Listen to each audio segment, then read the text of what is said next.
Ashley from ashleyvarner.com, and I am here today to share with you just a little something that I've been thinking about lately, and it came really from a quote that I saw on Pinterest, and the quote said, "You can't pour from an empty cup." And I thought of so many women out there that are like me, that we give and give and give. Every day we're making lunches for our families, we are, going to work and helping a coworker out, or we're visiting a friend who's grieving, maybe we are ministering in our local churches, and you can give so much and you enjoy it and you love it and you know it's what God wants you to do, but you still feel burnt out. And a lot of times we can get almost feeling guilty whenever we feel burnt out over serving.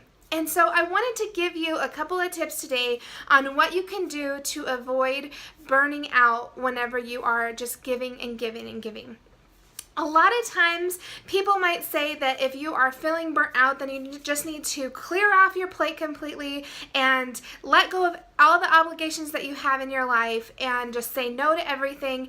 And while I do think that there's times that we have to reassess and determine, whether or not everything in our lives, all those obligations are still important to us. I do think that that's important, but I don't think that giving up everything completely is the full answer, because we know that God wants us to serve and we know that He wants us to give of ourselves. And so I have figured out a solution that I wanted to share with you today. And a lot of times when we give and we pour from an empty cup, we realize that we get down to the bottom of that cup and there's nothing left. And I heard a quote the other day by an author named Melissa Ambrosini, and she said that we have to fill, and I'm paraphrasing this, but she said we have to fill ourselves up first and then give from the overflow.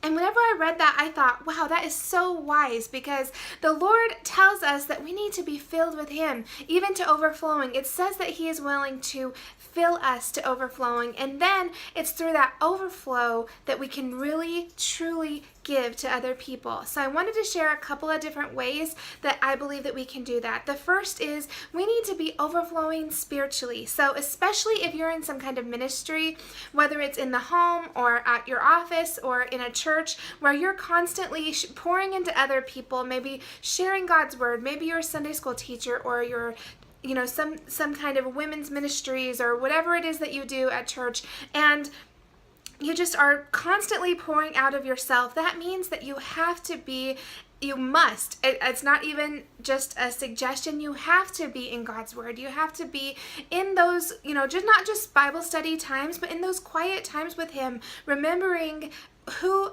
He says that you are, and all of the love and the joy that comes from knowing Him and being in relationship with Him. And the second way is physically. So I think a lot of times we forget that we have to take care of these bodies that He has given us, and we need to.